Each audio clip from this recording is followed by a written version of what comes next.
Welcome to another episode of Building a Leadership Mindset Podcast. I'm your host, Nikki C., all the way from Philadelphia, PA. Super excited about the guest that I have today on. But before we get into that, this is brought to you by BALM Global and also brought to you by the Connected Leaders Academy. And we have a new sponsor that just came on board, and that is Patrick Rude, which Financial Services.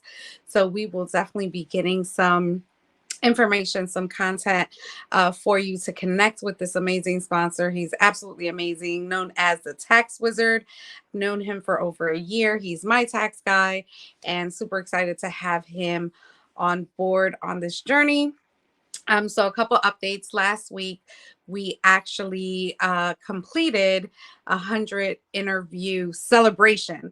So we hit the 100 interviews back in May, and we took a week long to celebrate some of our past guests because we're just super excited about what they do, what they what their mission is, and we just love to highlight amazing people in our communities to make sure that you get to tap into them and their services and what they can help. So I also 2 weeks ago was in New York, and we were actually doing a jumbotron experience from our new book, Warrior Women, masterminded by Desiree Cruz and 15 amazing women. And this is turning life lessons into legacies.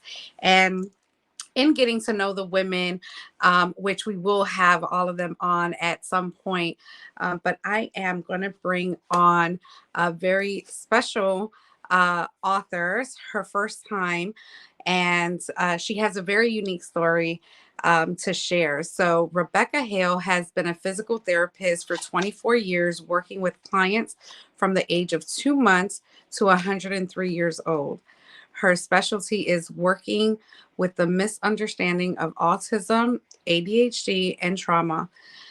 The one thing she has consistently seen over the years is how important it is to create a safe space for people to trust her and learn to trust themselves. In a safe, supported space, movement provides the opportunity to release trapped emotions that otherwise manifest as dis-ease within the body. I just love that because disease is also dis-ease, right? And it's very important for us to touch on those bases. Rebecca is an author in the newly released book Warrior Women, where she shares her story about how a new hobby of golf connected all the dots of her own trauma healing and inspired her to create fun opportunities to learn about the power of their nervous system. So without further ado, let me bring this wonderful lady here. Hello, Rebecca. How are you? Hey, good morning. I am great, and thanks for the invitation. I'm so happy to be here to have this conversation with you. Yes, absolutely. So, Rebecca, we just met on this project back in February, and I had the honor and pleasure of also being able to listen to your story outside before it was even public, before people had it in their hands. And going through it again, like actually on my own time, has absolutely inspired me. And there's some things on your bio that I didn't know about you. So that's what I love. Uh, that's why I love to do what I do and bring people on here. Because even though you're in communities with them and you're on Zoom calls and you're sharing life, you still learn something new once you have another conversation and another conversation. And that's why I love building these relationships. So tell us a little bit about who you are, where you're from, and what got you into physical therapy. And then we'll go into the invitation. Awesome. I'm a city girl too, up here in Boston, Massachusetts, and I am a mom of two boys in their 20s, 21 and 24, and I've gone on a journey with them. As you mentioned, I'm a physical therapist. That's been my career path, but I'm kind of an outside of the box physical therapist. And a lot of it came from my own history of kind of feeling trapped in my body and not really understanding it, and just knowing the nuances of movement really helped me to unravel childhood trauma that kind of came to the surface. So much of what I do is my passion to help women not live with, like I did, a 30 plus year shame, I don't know, shame umbrella. I don't want to see other women going through that, because it's not necessary. And that, and kind of living quietly and trying to be perfect and all of those things. So a lot of what I do is really to just allow people to have their emotions, bring their emotions to the surface, recognize that their emotions are playing a big role in how they interact day to day and show up in their job and their relationships, and how they mother, and how they run their finances, all of it. And so that's kind of where my mission comes from. Wow, powerful. Definitely powerful when you can see something in a different light, to really hone in on that and really develop something beautiful, right? And we'll go into a little bit about that. But I do want to know, how are you attached to working with the misunderstanding of autism, ADHD, and trauma? How does that fit in your world? Yeah. So um, halfway through my career, I switched into working with children. I went into the school system. A lot of people don't know that physical therapists are in schools, and generally we work with kids with disabilities that can't access the environment. And what happened is autism started expanding and growing. One of the ways kids with autism and ADHD can't access the curriculum is that they have a hard time with the impact of the environment, sitting still, learning how to self-regulate. And so where I kind of started shifting outside of the traditions of physical therapy was to help people understand that movement helps you self-regulate, and like different types of movement, and that we communicate through movement. So oftentimes with autism, there's a nonverbal piece, not always, but, and so teaching people how to kids how that are nonverbal, how to communicate with movement, and that their behaviors are telling us something more than it's a behavior that we have to squell, that their behavior is communication. And that became something really important to me. So I've worked in the school systems with autism.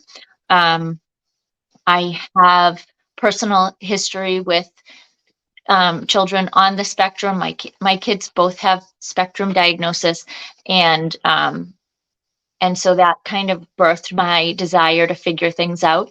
And what I figured out when I started working with kids with autism is that my childhood trauma surfaced, and I started recognizing that autism, ADHD, trauma all had a similar presentation in how your nervous system responds. So if you have a trauma history, your body goes into fight or flight, sometimes unpredictably and not appropriately. Same goes with autism, same goes with ADHD. If we're not paying attention to how the environment and how, you know, I impact my children over the years, if I wasn't self-regulated, the way that I showed up impacted my kids, often negatively. And so just teaching people about the fact that our nervous system can just get off kilter. And so that's why, to me, they all tie in together. They're different diagnosis, right? But our nervous system is responding very similarly and can be course corrected with a lot of the same movement techniques. And so that's where those became that's my niche. And though I'm not on the spectrum, my trauma history, I resonate with perfect example. We went to New York City for 4 days. I was there for 4 days with some of these beautiful women. I was so glad that I got to meet you. And I love being in the city, but my nervous system went on high alert. And I knew that that was going to happen, and I knew that I would have to figure out how to regulate when I got back, but I didn't do that. And so now we're how many days out? It's taken me about 5 days to say, oh, your nervous system is still off kilter. My body was completely dysregulated. Still, no, having all of that knowledge, I didn't I didn't do just the simple techniques that I teach people to do to re-regulate my body. So, it's a constant relearning, reapplication, reminding yourself. And funny enough, like as you are, I'm in business mode. So I'm connecting with people, I'm following up, I'm trying to close deals and things like that, um, sell my book. All those things are happening, and it's super fun and it's constant. My body was off. I didn't realize it until I went on the golf course. And then I couldn't hit the ball and had 3 terrible rounds. And by the 3rd round, I said, your nervous system is still off kilter. And that's just my cue. And so that became, so here this week, golf helped me to re-regulate my body, to be on track, to actually, something like the city historically for 4 days would put me in bed for a day, like in bed. And, as a business woman, you can't go to bed for a day when you have meetings to show up to. I had to keep showing up. And so golf reminded me and then made me get on board with my tools to re-regulate. And so that happens. And I get so excited. I was literally on the golf course having a terrible round, saying to my boyfriend, like, oh my gosh, like this, what I talk about is happening to me right now. And I was like so thrilled. And he just was like, you stink today. And I was like, I know, isn't that awesome? Like, it's because my fascia is so tight. And he was like, yeah, fix it. I love that. That's so powerful that you can, it's really awareness Yeah, of it's like a constant reminder that's just kind of injected into us at any point of time where we have to say, hey, let's kind of back up and look at what really is happening and what we can do and go back into our arsenal, like our toolkit, right? that's uh, right. what life is about. Life is about gathering all of those experiences, that awareness, that knowledge of yourself, and what you're aligned to. So all of it matters, all of it is connected. So I kind of wanted to jump into your book, because you did announce the golf, and your title for your first, let's go into the invitation. How were you invited into this project, and what was your expectation for it, and was it beyond your wildest dreams? So you can start. I know. My mind is like going in 17 directions as you mentioned all those things. So I knew, as you mentioned, Desiree Cruz, that kind of the mastermind of this project. I had met her through her husband, and you know their platform of getting people to get on stage to tell their story. And so I've been connecting with them for a while. Desiree and I have the mutual connection of working in special education. And I was thrilled to hear about her exiting special education and launching a business, and that's been inspiring me. Um, but when she called me to ask if I'd like to be part of the project, I never thought I'd be an author, for one. I knew in addition to this story, I know I have a story to tell and share, like everybody does. And I sort of already had it formulated a little bit, so I was less intimidated about the idea. What really drew me into the project was that everybody involved in this project was faith-based. And I was seeking faith-based women in particular to be part of my circle.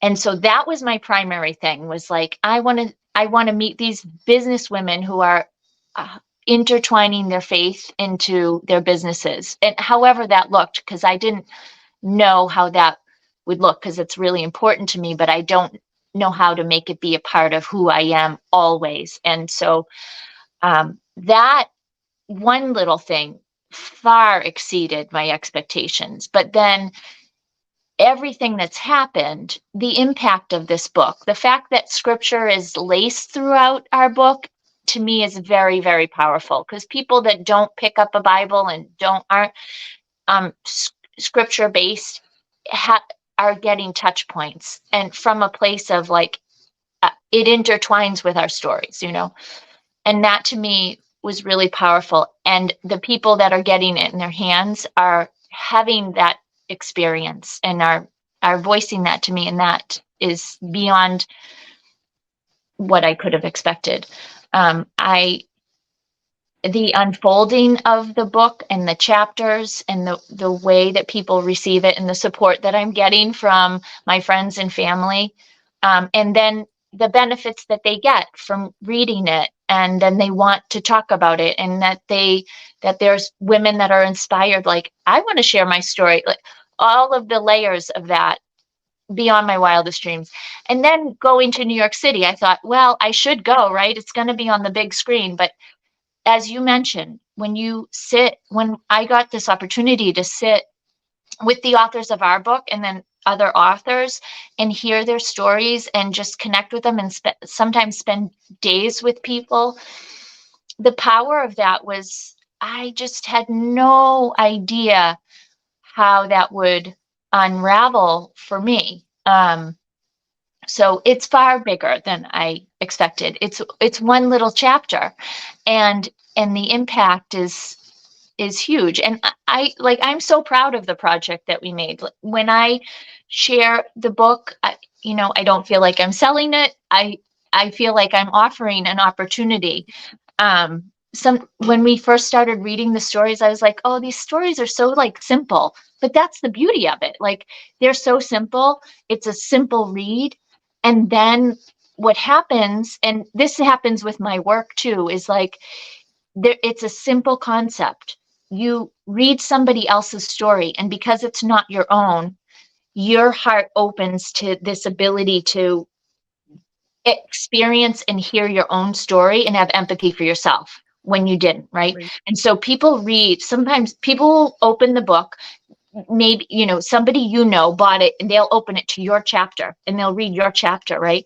And they might put it aside, and then weeks later they might pick it up and open and just decide to read another chapter, and then weeks later they'll have an unfolding from the story they read. And that's happening. I've had people come back to my door and say, I need to sit with you, I have to tell you something, and something has unfolded for them. And it had nothing, like, the story that connected with them, they didn't have the same story, but something was allowed to come up out of them to experience, and from their history, that they were now able to put on the table to say, this happened, or this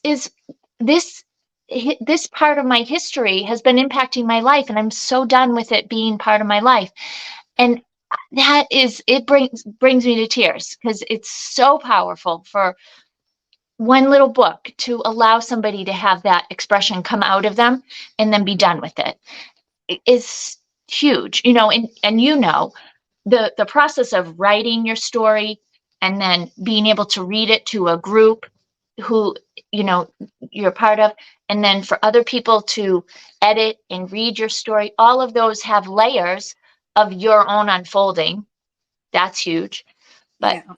it it's really mind-blowing. It's just a little book, but it's so powerful. I'm so proud to put it out there into the world and share it with people. I just know it. I know it's impacting people every day, and I love being a part of it.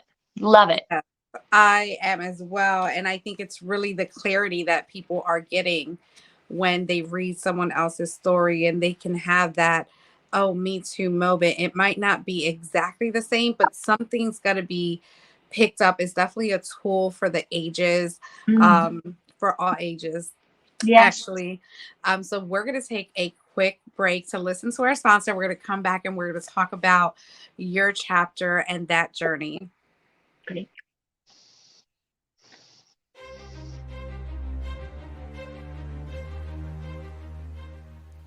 Hi, my name is Jose Escobar, and I'm the founder and CEO of the Connected Leaders Academy. We're a growing tribe, a community of entrepreneurs all over the world, globally, all across the country, high performers, titans of industry. If you're an entrepreneur and you're looking to grow personally and professionally, scale your influence, develop your skill sets, move the needle in your business, more clients, more money, more profit, the bottom line, and of course, grow your circle and your network like never before, this is where you want to be. Join the Connected Leaders Academy today. We are scaling massively.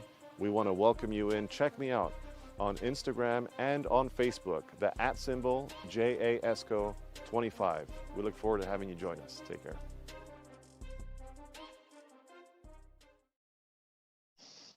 Hello, we are back with Rebecca Hale, one of the authors of Warrior Women, here sharing her story. And we're going to talk about her chapter. First, we're going to go into how did you come up with the title, By the Grace of Golf?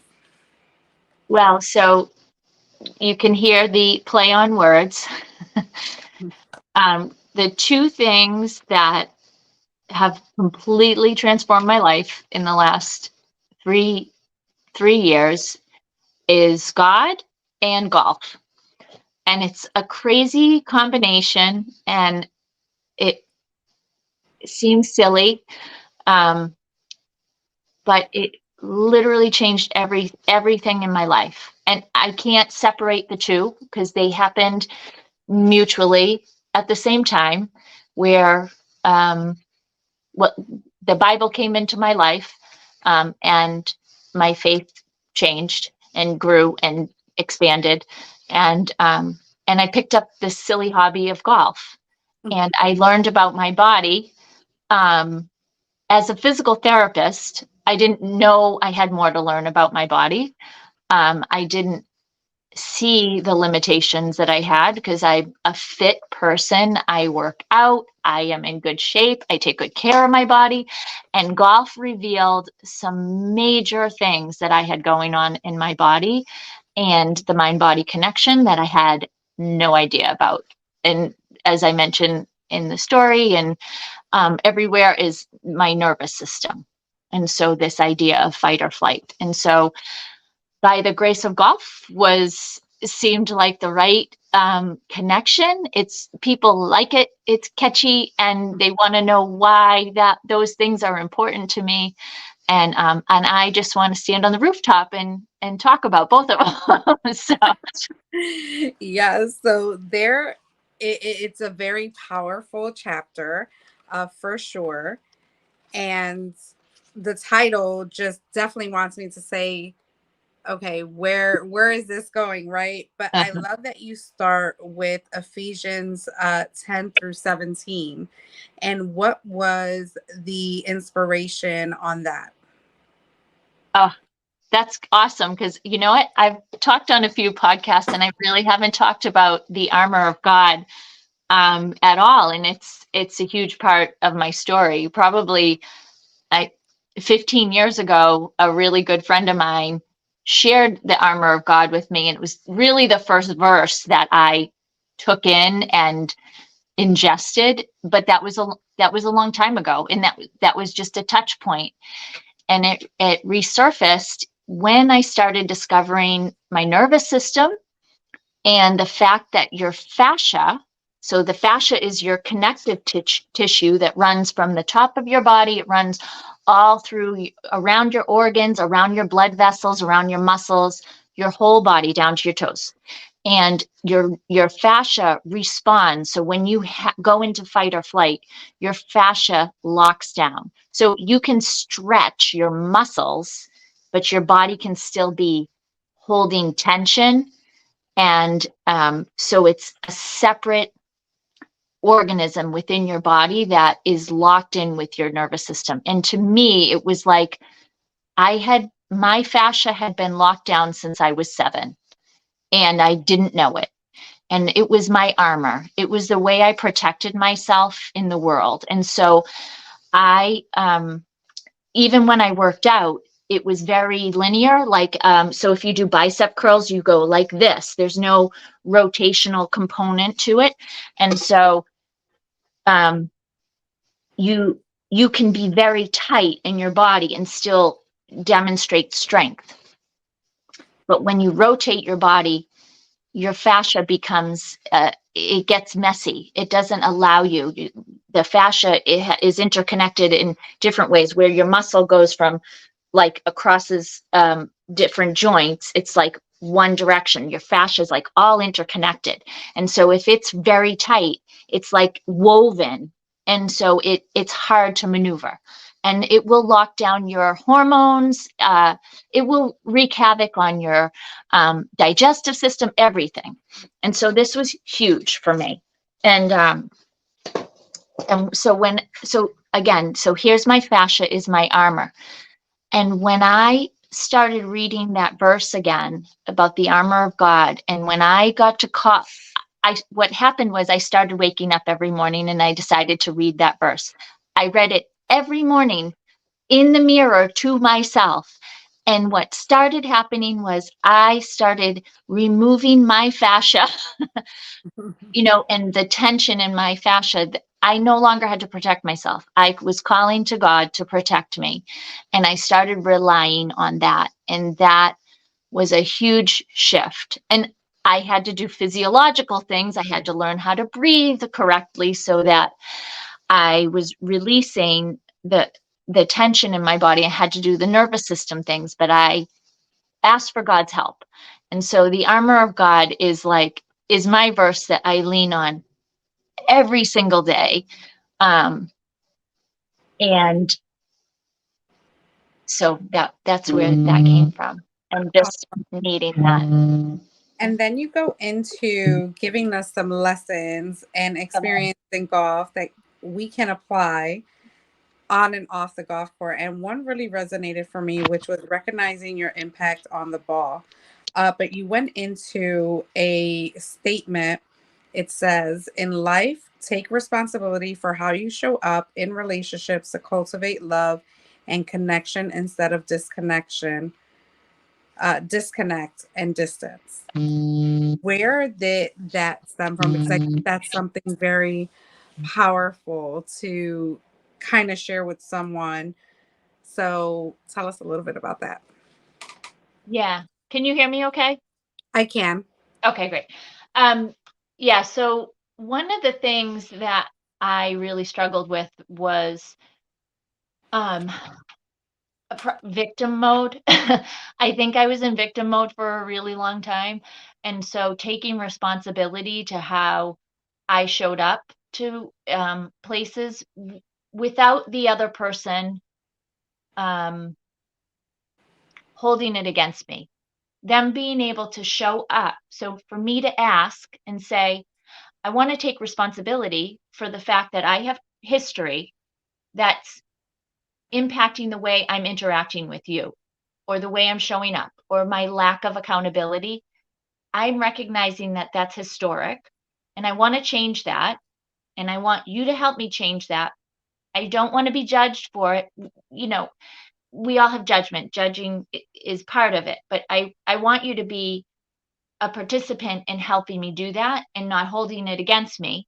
So I want to be able to be vulnerable and real with you so that I can shift and get rid of that piece, because so much of that is subconscious. If you have protective response to things and somebody says something to you and they mean nothing by it, but you have a history that's related to that and you respond from that place, that can destroy relationships. It can destroy your ability to make money. It can destroy how you show up in your accountability. And so to me, that is where that comes from, and that I need it, and I'm still working on it. It's like my protective response still kicks in, and in some of like the last threads, and I see it happening, and I have people that I can say, this is happening for me. Can you walk me through this? Because I need somebody to reframe it logically, because I know I'm bringing a historic thing in. and I know that it's not real in this moment, but this is what I'm feeling and I need to reframe it. And so you got to have people on board that are willing to do that for you without holding it against you, and you have to trust that that's going to happen. And then those people start to learn, like, okay, well, I see her pattern of behavior. I know she wants to change it. So I'm going to call her out on it, but but be in a supportive way. So did I Yeah, answer your I question? think not only call them on it in a supportive way, but also have some solutions, give some guidance, something that you can leave tangibly, genuinely knowing that you really care for their growth, their health, their mental state, all that good stuff, because that's all important. Because it can be just something of feeling neglected or alone, or just so many emotions that we go through, that building relationships are just the most important thing that you should be nurturing, starting from parenting, starting from your spouse, starting, Yeah. and it's all levels, and it's with everyone you have an interaction with. So I love that you kind of bring that out into a space, into, you call it a little book, but I think it's massive. I think it's gonna do lots and lots of good, and I'm just so honored to be a part of it, because um my story was really hard to get out there, because people knew me as, Nikki just striving, always the go-getter, just doing her thing. But a transformation in all of us have to happen at some point or another, or many times throughout our journey, right?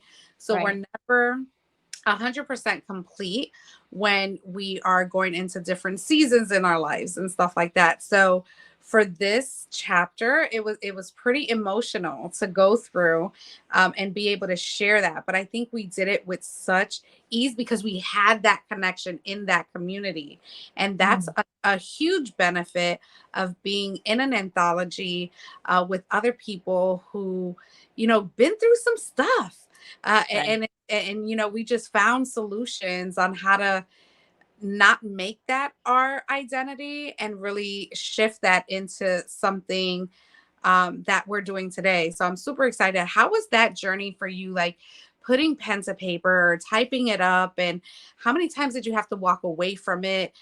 Was it quick? Was it long? Was it kind of a battle? Kind of what were your strategies? So I had, about a year before, I had written this story. Not to completion, but like I wrote it to be on a pre-stage for a TED Talk. I wanted it to be a TED Talk.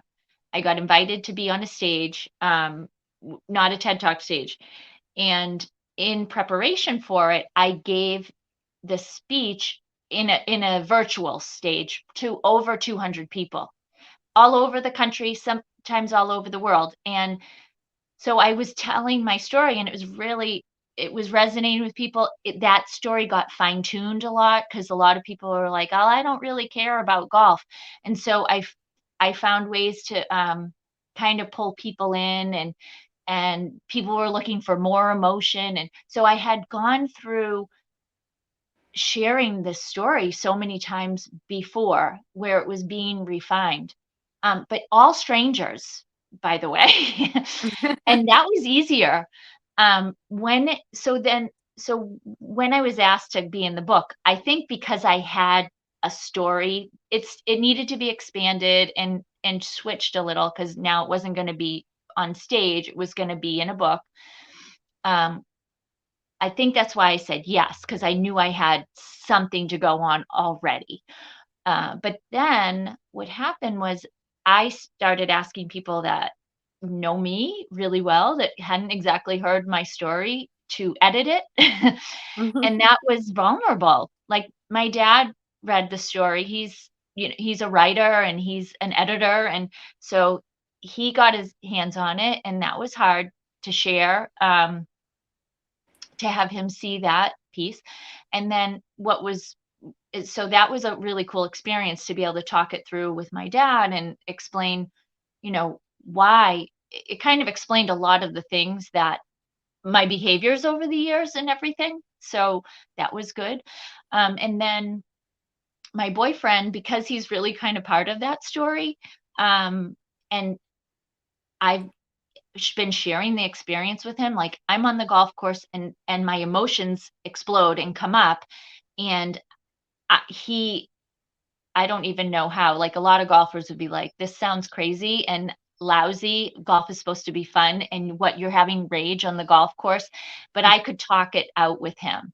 And so that was part of it. So when it came to like refining the story, because he's a golfer, he we sat together and he helped me edit all of it. He was like, well, so if a golfer's reading this, they're going to want the details to be a little more fine tuned. So he helped me with that. And then it's like, well, if it's not a golfer, like, how do we make it so it, feels good? And so he was really part of that. And there were so many layers, because I'm sharing, like, well, then my emotions came up, and then this and that. And it it really expanded our relationship, because I'm like laying it all out there. So, and then my boys, my grown boys read it.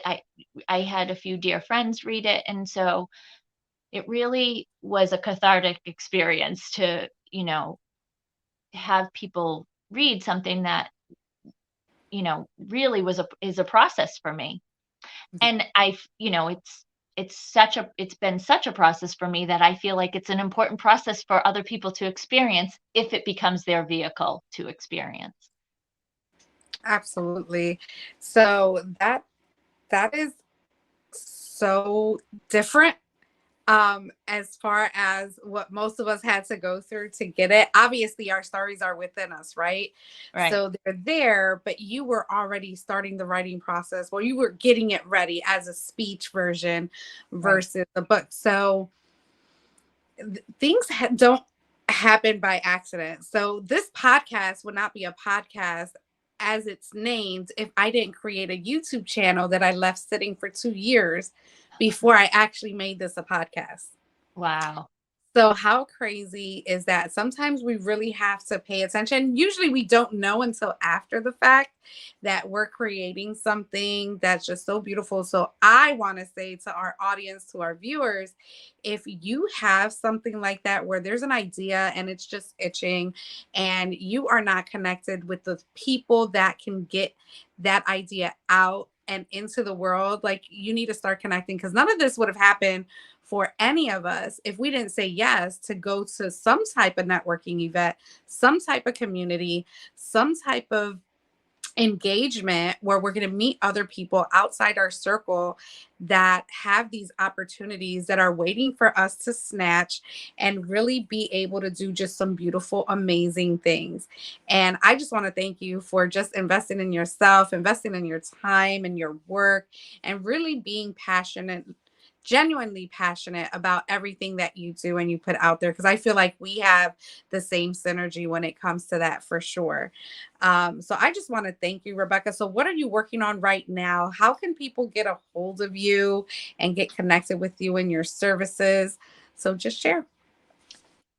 Yeah. I appreciate being on here. I feel so fortunate to know all of the women in the group, because I wouldn't know about BALM Global and all of the events you're putting on. I mean, you inspire me to do a lot of the things that I want to do.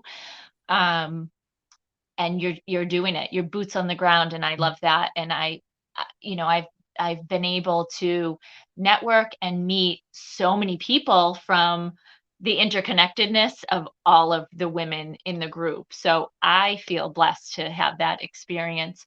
I am easy to reach on Facebook at Rebecca.Hale76. There's a lot of Rebecca Hales out there. I am on Instagram, also Rebecca Hale76, and my website's www.bythegraceofgolf.com. I am doing local workshops right now. I am launching an online program to just give this information, like the basic information. And so yeah, I love to connect with people. If people have questions about things that came up, I just obviously love talking about this. So if somebody's like, wow, that was interesting, I want to learn more about my fascia, I love talking shop. So reach out. Um, and yeah, more to come. I'm such a newbie at rolling out business. I've been a physical therapist working for somebody for so long, and so I'm really new to the business and figuring things out. And like you said, I'm in all of these networks and like watching people do this, and I'm like, I can do that. You So sure I'm can. I'm new at the business end of things, and so You also interested to connect with people in that regard. So yeah, I'm super excited to be on here and just sharing my story. So thank you. I love that. Absolutely. This is what it's about. It's about just saying yes, communicating, collaborating. Um, it has been absolutely awesome having you on the show. I can't wait to get all the other women on as well, because I think we have something beautiful, something massive. And I just want to send a shout out to Desiree for going for it and just doing your thing. You're absolutely amazing. Definitely a leader, and that mindset of really something bigger than ourselves, really seeing something bigger than ourselves in this journey. And I can't wait to just see you flourish and see everything. Getting to meet you, getting to be part of your journey is a huge honor, because sometimes, many people get in this space and they don't have what we've created, right? And what we want to do is we want to invite them in to the opportunities that just lay ahead. So I just want to thank you. You have been absolutely awesome. Definitely connect with Rebecca Hale. And there's also something I do have to connect with you on the side about, another opportunity, because we can mastermind like at any time, and we're going to Yeah. do it right after this show. So thank you so much for tuning in to another episode of Building a Leadership Mindset podcast, and have a great day. And as I always say, make it count.